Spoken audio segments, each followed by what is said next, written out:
À l'heure de Métro News sur Télémétropole, bonsoir à toutes et à tous, bienvenue. Au sommaire de cette édition, une attaque de bandits a eu lieu mercredi contre les quartiers de Nazon, Solino, Fort National et Delma 24. Des milliers de résidents étaient obligés de fuir leur domicile pour échapper à la fureur des groupes criminels. Les membres qui ont constitué le groupe majoritaire au Conseil présidentiel annoncent qu'ils ont tout simplement proposé Fritz Bélizaire comme Premier ministre. Une certaine confusion a été créée après cette annonce. Et puis le terminal de Vareux n'est toujours pas opérationnel. Plus de 10 jours après les attaques des bandits, les autorités policières ont démarré des travaux de déblayage sur les routes donnant accès au terminal ce jeudi.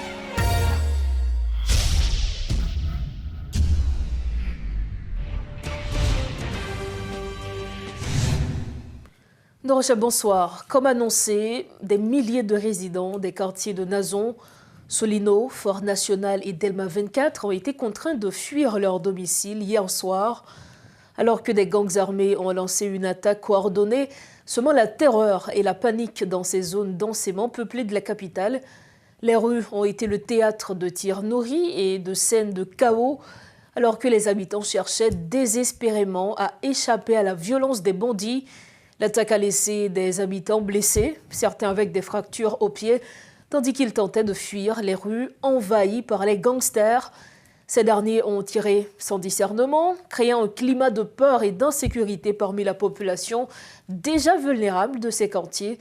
Face à cette situation critique, les autorités ont rapidement réagi en déployant des unités de la police nationale d'Haïti pour contenir les assaillants et protéger les habitants. Les forces de sécurité ont engagé des opérations de maintien de l'ordre, ce qui a finalement dissuadé les bandits d'avancer davantage. Pendant ce temps, les résidents qui ont réussi à fuir ont été accueillis dans des quartiers voisins tels que Crissois et Delma 32, où ils ont trouvé refuge temporaire auprès de proches ou de structures d'urgence qui sont mises en place. À présent, on parle politique à Métro News. Edgar Leblanc-Fils a été désigné comme président du Conseil présidentiel de transition le 30 avril dernier. La communauté internationale a salué le choix d'un coordonnateur pour le Conseil. Lors du processus, les membres qui ont constitué le groupe majoritaire ont également proposé Fritz Bélizaire comme Premier ministre. Suite à l'annonce du choix du Premier ministre, une certaine confusion a été créée sur la façon de procéder. Les autres membres, dont les représentants du groupe Montana, Famila Valas, appellent au respect de l'accord du 3 avril. Les 4 membres ayant choisi Edgar Leblanc-Fils ainsi que Fritz Bélizaire comme Premier ministre ont publié une note en vue d'apporter certaines précisions, tout en soulignant que le processus se poursuit et que les premiers ministrables peuvent soumettre leurs pièces. Par ailleurs, une divergence d'opinion règne au sein du groupe Montana, alors que leur représentant Fritz Jean ne conteste pas le choix d'Edgar Leblanc. Le groupe Montana conteste le processus. Toujours dans ce chapitre, le parti politique Rassemblement pour une entente nationale, RAIN, proteste contre la procédure ayant abouti à la désignation d'Edgar Leblanc comme le président de la commission présidentielle. Jean-Lucien Ligondé, secrétaire général du RAIN, est avec nous ce soir. Il en profitera pour parler d'un important colloque international sur la crise en Haïti, auquel le cardinal Pietro Parolin du Vatican va prendre part. L'événement est organisé par l'Académie latino-américaine des dirigeants catholiques et la Confédération latino-américaine et caribéenne des religieux. Monseigneur Pierre Dumas, vice-président de l'épiscopat haïtien et évêque d'Ansavo-Miragouane, sera également présent. Rappelons que Monseigneur Dumas a été victime d'un attentat à l'explosif en février à Port-au-Prince. Avec nous ce soir à Métro News, Jean-Lucien Ligondé pour de plus amples informations sur ce colloque. Cependant, nous aborderons au prime abord avec lui l'actualité politique. Monsieur Jean-Lucien Ligondé, bonsoir. Bienvenue à Métro News. Bonsoir, Madame Osbernine Barthelemy. Bonsoir à Métro News. Bonsoir les auditeurs de Radio Télémétropole, heureux d'être avec vous. Alors, vous êtes le secrétaire général du RAIN, qui est le Rassemblement pour une entente nationale, membre observateur du Conseil présidentiel de transition. Nous savions que l'élection du président du Conseil de transition a eu lieu mardi. Et dans une note datée d'hier 1er mai, vous voyez qu'il y a eu une régularité en ce qui a trait au processus conduisant à l'élection du président. Où est donc cette irrégularité, M. Ligondé? Alors, comme nous l'avons si bien mentionné dans notre note de presse, c'est que les élections, pour nous, constituent un processus dont le symbolisme est important. Ça veut dire les procédures tout aussi que le résultat.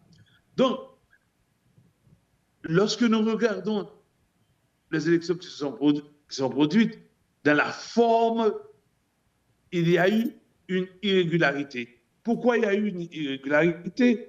Parce que les élections devraient normalement se produire en présence de témoins désignés par tous les secteurs, spécialement les secteurs qui ont nommé des membres au sein du Conseil présidentiel, ainsi que par devant la presse, conformément aux dispositions qui avaient été adoptées par le Conseil et selon l'accord politique que nous avons tous signé. Mais force est de constater que des conseillers présidentiels se sont constitués en bloc, ce qui pour moi est un signe, pour moi un signe de division et signe de désaccord au sein du Conseil. Donc, on n'a pas eu les élections telles que cela avait été défini. Donc, c'est là l'irrégularité. On a un bloc majoritaire qui est venu et qui a présenté son gagnant, le président du Conseil. Alors, Monsieur Ligondé, on ne conteste pas, le RE ne conteste pas le président du Conseil.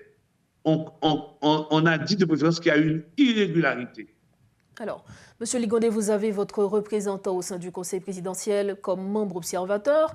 Il s'agit de Madame Régine Abraham. Est-ce qu'il y aura des suivis que vous allez faire en ce sens, puisque vous, selon vous, donc les élections sont faites de manière irrégulière?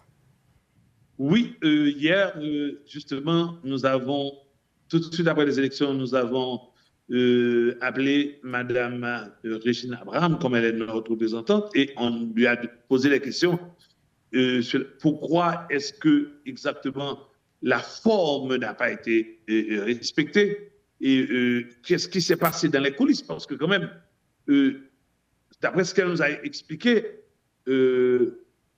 un des deux blocs, parce qu'il y a eu deux blocs, donc dans ces deux blocs, je dois dire les observateurs en tant que membres non votants ne font pas partie de ces deux blocs, un groupe de ces deux blocs-là, un groupe a demandé un huis clos et ça a duré près d'une heure, 30 minutes de discussion entre eux avant d'arriver à la conclusion suivante que le groupe constitué du parti Petite Dessalines, du parti de l'accord du 21 décembre, aidé et autres, et le parti du 21 décembre, ont choisi Edgar Leblanc, qui est du 30 janvier, et ces quatre, ils ont voté comme Edgar Leblanc pour leur président. Ce qui fait que normalement, il n'était pas prévu qu'il se constitue en bloc. Le premier problème que nous avons, personnellement en tant que Rhin, c'est que ce ne sont pas des élus. La question de se constituer en bloc pour une prise de pouvoir, c'est une histoire de partis politiques au Parlement qui se constituent en bloc. Comme ce sont pour la majorité des politiciens et des parlementaires, donc ils ont utilisé leur mécanisme ordinaire pour essayer de prendre la présidence, alors que pour nous, ça aurait dû être purement un choix collégial, parce qu'ils ne sont pas élus. Et comme ils ne sont pas élus, ils auraient dû tous ensemble, les 9, même pas les 7, les 9 membres du Conseil. Parce que les 9 membres du Conseil, selon l'accord du 3 avril, ont les mêmes droits et privilèges. C'est seulement qu'il y a 3, il y a 2 qui ne sont pas votants. Donc les 9 auraient dû s'entendre ensemble et choisir un président. Et selon vous, ça n'a pas été le cas puisque nous savons, selon les résultats, M. Edgar Leblanc-Fils a obtenu 4 voix sur 7, ce qui l'a permis d'être président de ce conseil de transition. C'est ça. Moi, personnellement, j'ai eu par la suite, j'ai eu deux entretiens téléphoniques en tant que responsable de Rhin avec le sénateur Edgar Leblanc, qui est ingénieur. Et on a débattu en long et en large le processus. Il m'a permis de mieux comprendre son élection, que c'est la raison pour laquelle que nous-mêmes, on ne conteste pas les élections. Mais la seule chose que nous demandons à ce qu'il y ait un procès verbal. Il faut un procès verbal de ce qui s'est passé. Parce que c'est le procès verbal qui va, en fait, légitimer la présidence du président Edgar Leblanc. Toujours concernant vos demandes qui sont dans la note qui est datée d'hier, vous demandez à ce qu'il y ait la formation d'une commission qui sera chargée de travailler sur les dossiers des différentes personnalités voulant occuper le poste de Premier ministre dans ce pays. À ce stade, pensez-vous qu'il est encore possible à ce que cette commission se fasse? Est-ce que cela ne va pas faire durer encore plus ce processus qui, selon plus d'un, dure déjà trop longtemps? Non, je crois que cet exercice est important pour le pays. Ça va encore crédibiliser le Premier ministre qui sera choisi et ça va encore crédibiliser le Conseil présidentiel qui est un peu fragilisé aujourd'hui. Après son installation, le Conseil, quand même, qui avait déjà qui était un groupe uni qui travaillait ensemble de façon très conviviale. Après ces élections, nous avons vu je dirais, une division qui se manifeste au cœur de ce Conseil, ce qui est très mauvais pour le pays. Oui, il faut maintenant se préparer pour ne pas rentrer dans le même problème. Sans quoi, qu'est-ce qui va arriver? Ce même groupe de 4 va venir et dire, bon, écoutez, voilà mon Premier ministre, et on peut, à ce moment-là, nous imposer n'importe qui. Et il ne faut pas à ce pays un n'importe qui, un quidam, comme Premier ministre. Il faut quelqu'un qui soit non seulement compétent, mais qui également incarne les valeurs éthiques et morales pour pouvoir être Premier ministre de ce pays. Il ne s'agit pas de partage de gâteau. On n'a plus de gâteau maintenant à la table. Il n'y a même pas, comme un de mes amis me disait, pas la variété, même au pumpkin encore. Le moment est venu de ne plus se servir, mais de servir le pays. Pour le Rhin, aujourd'hui, il faut créer un comité d'experts haïtiens indépendants qui vont se joindre au Conseil pour étudier les dossiers de tous ces membres qui vont être les futurs premiers ministres de ces 9 personnes ou plus qui peuvent vouloir poser leur candidature. Par exemple, le Rhin a déjà fait choix de son candidat. Donc maintenant, là, il y a des critères qui sont déjà définis selon l'accord du 3 avril. Donc maintenant, les critères sont déjà définis. Comme les critères sont déjà définis, moi je suis pour que les dossiers soient étudiés, non seulement par les membres du Conseil, mais des personnes indépendantes et des personnes de grande notoriété dans ce pays. C'est pas du n'importe qui. À ce moment-là, on saura que les 3 qui seront retenus et qui seront soumis maintenant au Conseil, ces 3 répondraient réellement aux critères définis par le Conseil. Alors, et même là encore, ces 3 doivent pour nous-mêmes passer une interview. Comment devenir Premier ministre si tu ne peux pas communiquer avec la population, si tu ne peux pas communiquer avec les grandes institutions du pays? Comment devenir Premier ministre si tu ne peux pas communiquer avec l'international?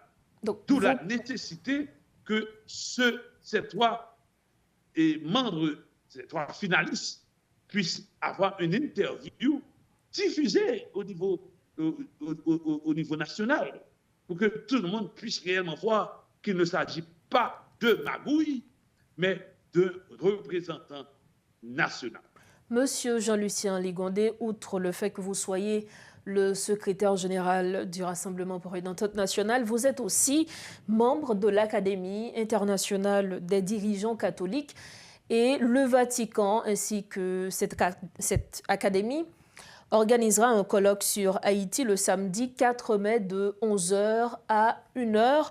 L'objectif donc est de conscientiser le monde sur la situation d'Haïti. Ce colloque qui a pour thème Haïti, une priorité pour la région et l'agenda pour sa transition. Parlez-nous globalement de ce colloque, Monsieur Ligondé. Ce colloque, pour moi, est peut-être une chance extraordinaire, une opportunité extraordinaire pour Haïti, parce qu'il y aura 3 anciens présidents qui font partie, en fait, de l'Académie, qui vont y participer. On a l'ancien président du Mexique qui va en parler et qui sera là, qui sera présent. Il va y avoir l'ancien président de Costa Rica qui sera présent et également un ancien président de Chili. Mais ce qui est surtout important, c'est que c'est un colloque déjà validé par le Saint-Père, par le pape François, et c'est pour toutes ces raisons que le colloque sera ouvert par le cardinal Pietro Parolin, qui est le numéro 2 du Vatican. C'est le secrétaire d'État des Affaires étrangères, le secrétaire d'État du Vatican. Donc lui, c'est le numéro 2. Après le Saint-Père, pour nous catholiques, c'est le cardinal Pietro Parolin qui est responsable de l'Église mondiale. Donc c'est lui qui va ouvrir ce grand colloque sur Haïti. Alors nous savons que le pape François a à plusieurs reprises attiré l'attention notamment de l'international sur la situation d'Haïti. Après ce colloque, à quoi peut-on nous attendre, nous, Haïtiens? Est-ce qu'il y aura des suivis au niveau du Vatican? À quoi nous attendre? Bon, ce colloque, en tout premier lieu, c'est pour demander au monde entier de venir en aide à Haïti, dont l'État s'est effondré.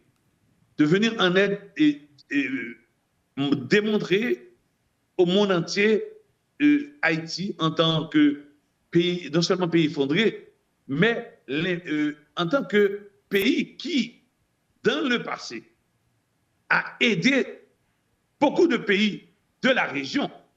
Donc son importance dans la région, c'est cette raison qu'on dit son importance dans la région, son importance dans la région est fondamentale.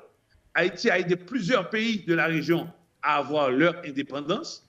Haïti a aidé plusieurs pays, que ce soit le Canada, lorsqu'il fallait refaire l'éducation au Canada, l'Afrique, lorsqu'il fallait aider les Africains, et spécialement l'un des pays francophones de l'Afrique. On a contribué à former des Africains.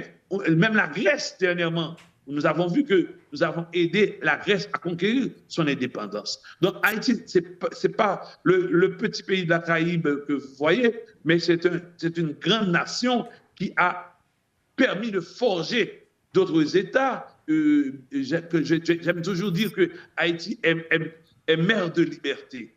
Donc maintenant, aujourd'hui, Haïti est sur ses genoux.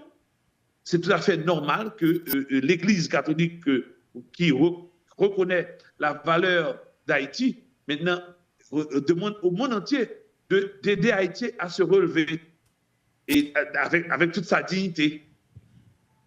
Donc c'est donc ça l'objectif de ce colloque. Merci infiniment, Monsieur Jean-Lucien Ligondé, d'avoir été avec nous. Merci. Alors, une dernière partie que j'ai oublié de répondre à votre question, si vous me permettez de le dire, c'est que le suivi qui sera fait, c'est qu'on va aller par la suite vers la conférence Vatican sur Haïti. Et là, il y a un plan de développement déjà que le Saint-Père a validé, ainsi que la conférence épiscopale d'Haïti. Et là, le Vatican va essayer de rechercher des fonds pour des investissements en Haïti, investissements massifs en Haïti, et spécialement cette académie des dirigeants catholiques qui va s'y mettre pour voir comment relancer l'économie d'Haïti. Merci infiniment, Monsieur Jean-Lucien Ligondé, d'avoir répondu à nos questions. Merci de tout cœur et c'était un plaisir pour moi, Madame Baltelmi. Je pense que nous aurons encore une opportunité de reparler du Rhin, de la situation politique d'Haïti, spécialement de ce colloque ou des retombées de ce colloque qui, je crois, seront positifs, justement. Nous l'espérons. Une grâce pour Haïti. Merci encore à vous. Voilà, c'était avec nous Jean-Lucien Ligondé, secrétaire général du Rassemblement pour une entente nationale. Il est également membre de l'Académie internationale des dirigeants catholiques. Il est avec nous ce jeudi pour notamment commenter l'actualité politique et nous parler de ce colloque qui aura lieu samedi 4 mai. La plateforme patriote progressiste haïtien exhorte le Conseil présidentiel à respecter les prescrits de l'accord du 3 avril en vue de choisir le Premier ministre. Parallèlement, le parti GEDRA propose déjà un et estime que c'est l'homme de la situation. Le choix du président du Conseil est le point commun sur lequel s'alignent les deux partis politiques qui exigent que les problèmes cruciaux du pays, notamment l'insécurité, soient abordés en priorité afin de soulager les membres de la population. C'est un reportage de Rodolphe Pierre-Louis. Des partis politiques issus d'horizons divers ne cachent pas leur position en ce qui concerne le choix de l'ex-sénateur Edgar Leblanc-Fils comme président du Conseil. Nous saluons l'arrivée de M. Edgar en tant que coordonnateur et je pense que la société, de près ou de loin, il n'y a pas de grande chose pour capable de reprocher au monde tant que le coordonnateur de l'OPL, à savoir M. Edgar Leblanc-Fils. Je dis à messieurs dames, si nous là, m'a parlé avec conseiller qui dans conseil CPTA, si yo là aujourd'hui, c'est pas pour yo venir servir une femme, un garçon ou encore un secteur, c'est pour yo venir servir toute nation. Maintenant que le choix est fait, d'autres points demeurent une source de grande préoccupation, notamment le bloc majoritaire. Qu'en est-il des trois autres membres? C'est la question qui fait couler beaucoup d'encre. Si que son majorité qui proclame, nous sommes capables de gagner analyse contre forme. Parce qu'effectivement, pas de gain, élection qui allait dans une qui fait. Mais demain matin, on fait élection là, composition 4 là, a toujours validé. C'est ce qu'on nous a dit, l'autre trois membres, ils n'ont pas aucune intention, ils n'ont pas d'opinion, ils ne voient pas compter. Et nous connaissons bien. Dans question majorité dans le pays. Le choix d'un Premier ministre est aussi sur le tapis pour les partis politiques qui tiennent mordicus au prescrit du 3 avril dernier. Le parti GEDRA soumet déjà un candidat. Jeunesse nous choisit Dr Smith Mani parce que nous dans lui un rassembleur. Il y a un monde qui est capable de mettre petit pays à chita sans coquin, sans mettre d'âme. D'un autre côté, la plateforme patriote haïtien se réserve le droit de révéler qui que ce soit comme candidat.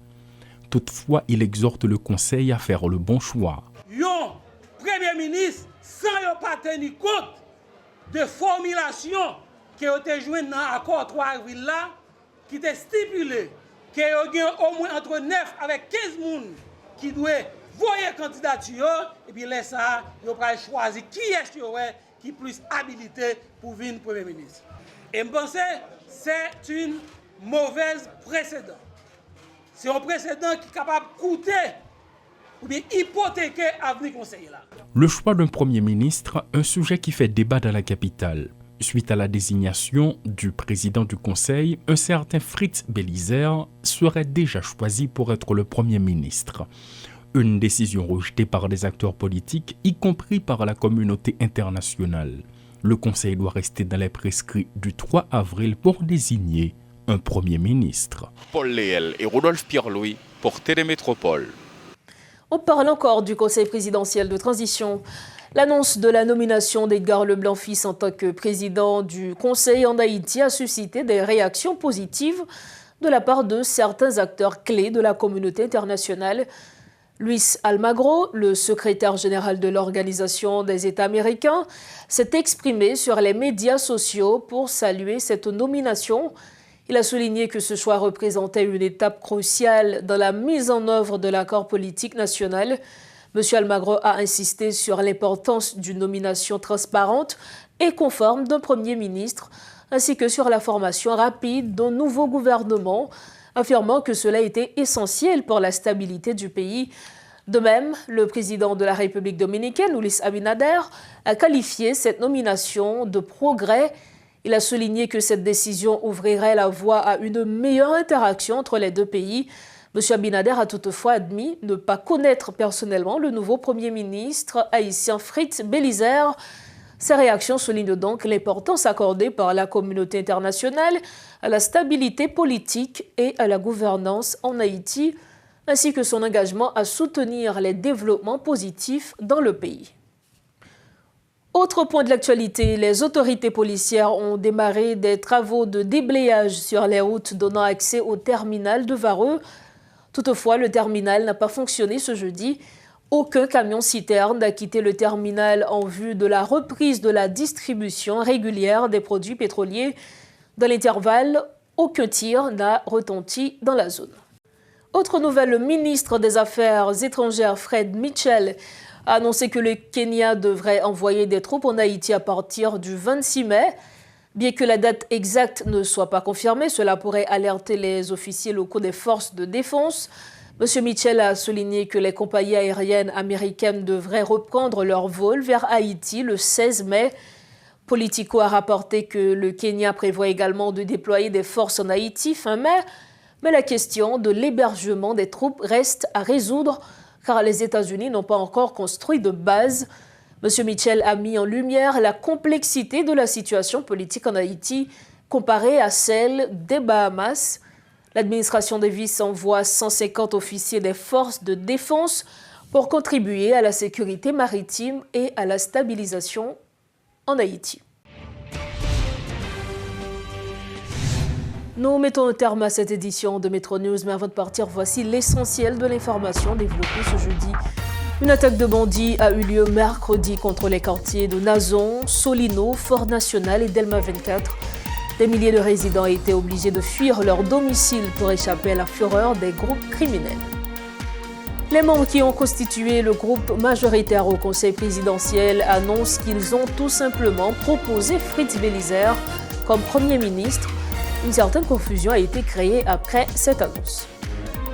Et puis le terminal de Vareux n'est toujours pas opérationnel. Plus de 10 jours après les attaques des bandits, les autorités policières ont démarré des travaux de déblayage sur les routes, donnant accès au terminal ce jeudi. C'est ainsi que se referme cette édition de Métro News. Merci infiniment à chacun de vous, téléspectateurs, de l'avoir suivi. Rendez-vous demain vendredi. Bonsoir.